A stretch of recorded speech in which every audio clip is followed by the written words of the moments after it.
Alors, chers amis, bienvenue. Aujourd'hui, nous allons parler ensemble des taux d'intérêt.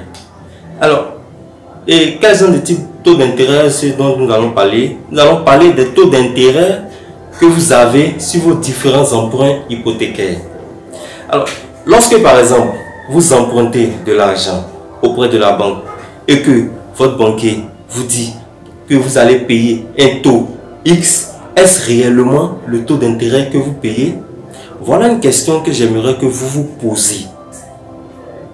Alors, prenons le cas. Voilà, parce que avant toute chose, il vous faut avoir une éducation financière pour savoir que ce n'est pas le cas. Lorsque un banquier vous dit que le taux d'intérêt est de X%, il ne vous dit simplement pas la vérité. Parce que, prenons le cas de cet exemple que j'aimerais partager avec vous. On a quelqu'un qui aimerait bien acheter acheter une maison d'une somme de 50 millions de francs CFA. Ok. Il a un apport initial, c'est-à-dire qu'il a comme argent personnel 10 millions. Donc, il aimerait bien que la banque lui prête une somme de 40 millions de francs CFA pour qu'il puisse acquérir la maison de ses rêves, par exemple. Donc, il va voir son banquier et le banquier lui dit: ok, je te donne ce prêt de 40 millions de francs CFA à un taux de 8%. Alors, faites bien les calculs. 8% sur 40 millions de francs CFA, qu'est-ce que ça va donner? Ça va donner 3 200 000 francs CFA. Sur une durée, un remboursement étalé sur 30 ans. Donc, on aura 3 millions normalement. Vous vous dites, par exemple, parce que 8%, voilà, faites vos calculs, on aura 3 200 000 francs CFA normalement. Mais, ce qui n'est pas le cas, vous n'allez pas payer 3 200 000 sur 40 ans. Ça, c'est carrément impossible. Voilà un peu, je vais vous expliquer combien est-ce que vous allez payer réellement. Alors, après 5 ans, c'est-à-dire, on prend le cas où vous empruntez cette somme en 2010. Donc, 2010, 2011, 2012, 2013, 2014, donc on est en 2015. Donc, 5 ans après, vous vous rendez compte par exemple que vous avez remboursé un emprunt de 17 millions 610 000. Donc, 5 ans après, vous avez fait un remboursement de 17 610 000. Mais ces 17 610 000, qu'est-ce que ça va représenter?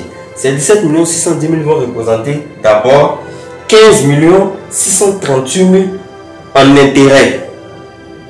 Là, vous voyez que les 3 200 000 ont complètement largement dépassé. Donc, en 5 ans, vous avez payé 15 638 000 en intérêt et 1 972 000 en remboursement de la dette.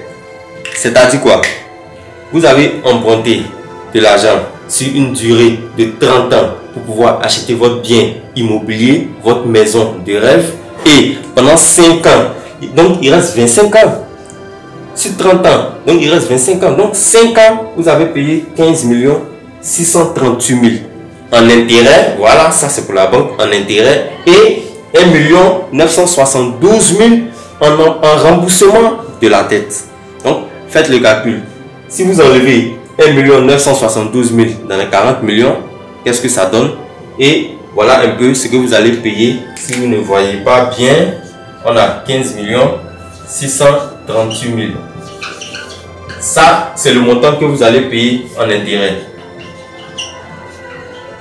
Et vous payez en remboursement de la dette 5 ans après 1 972 000.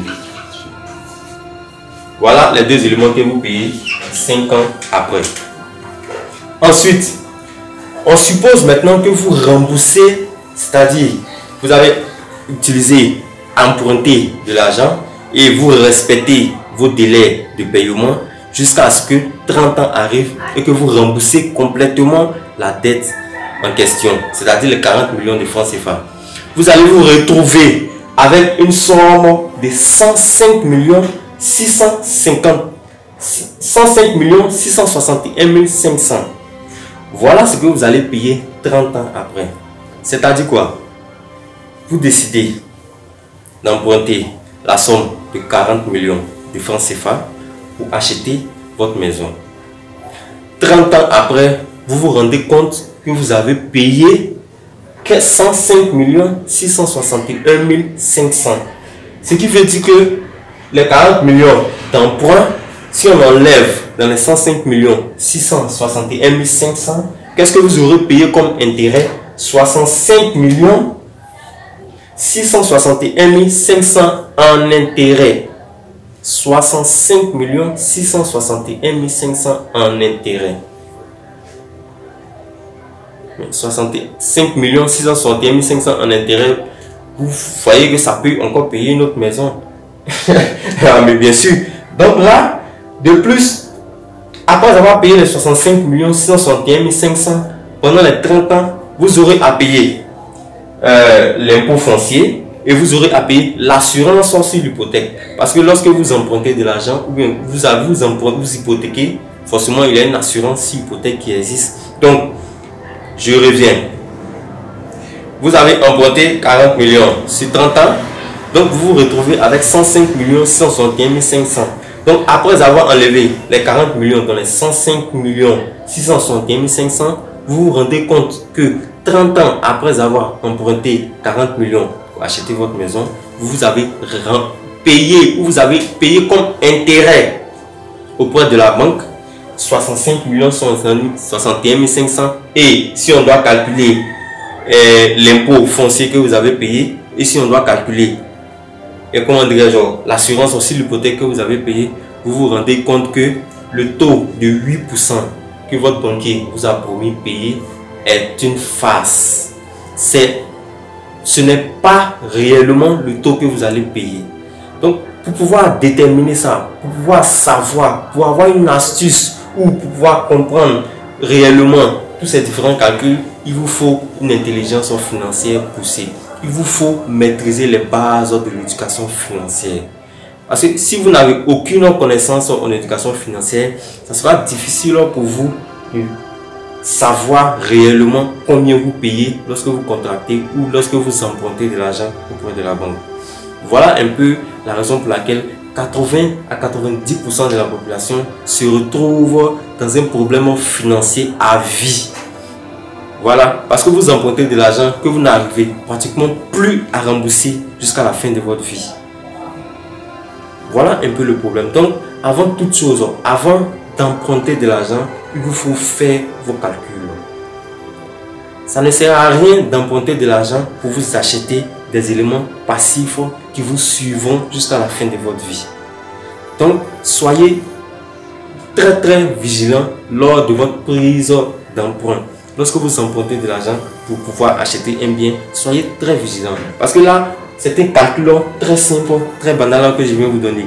Mais prenons le cas de quelqu'un qui emprunte de l'argent, ça c'est 40 millions. Et prenons le cas de quelqu'un qui emprunte 100 millions, 150 millions pour pouvoir acheter un bien.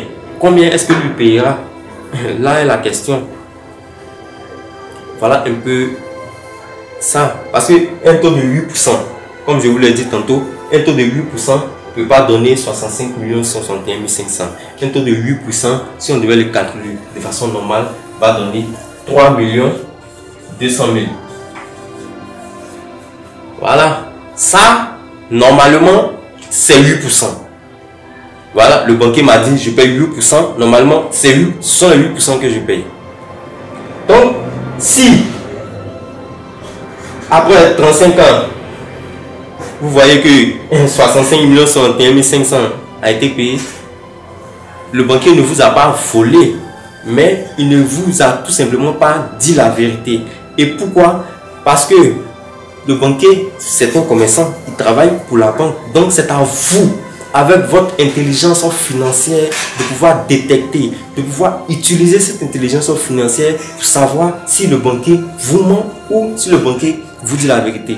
Alors, je vous encourage à apprendre ce que c'est que l'éducation financière. Je vous encourage à apprendre les bases. Voilà. Je ne vous dis pas de devenir banquier, mais d'apprendre les bases de l'éducation financière afin de ne pas entrer dans le piège des dettes qui ne finissent jamais d'être remboursées. Voilà un peu le conseil que j'aimerais vous donner.